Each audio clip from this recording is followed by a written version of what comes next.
Prochain orateur, Madame Bild.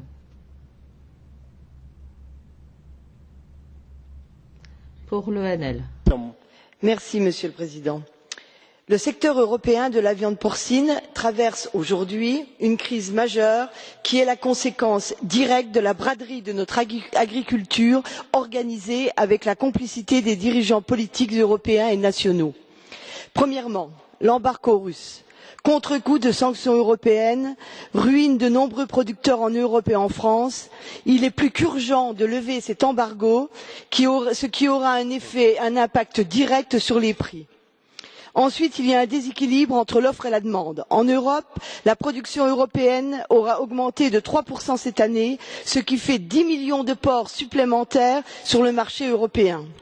Ainsi, les producteurs français sont des victimes directes des producteurs allemands ou espagnols qui pratiquent le dumping social en embauchant des travailleurs détachés payés 4 ou 5 euros de l'heure dans des élevages porcins allemands ou appliquant moins de charges et de normes, comme c'est le cas en Espagne.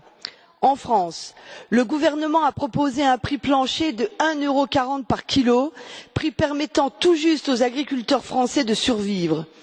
Les industriels et la grande distribution ont évidemment jugé ce prix minimum trop cher face à la concurrence étrangère et ont boycotté le marché national de référence.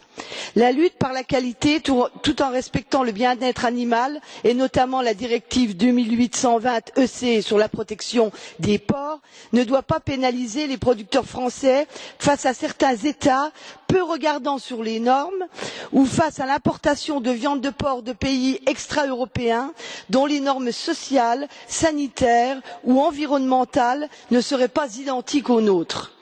Comment peut-on penser que l'Union européenne se préoccupe réellement du sort des éleveurs quand elle refuse de suspendre les négociations du traité transatlantique qui exposera nos éleveurs à une concurrence américaine dont les coûts sont inférieurs de 40% aux leurs, ou quand, sous la pression de la Commission, la France a dû renoncer à imposer l'étiquetage de l'origine des viandes?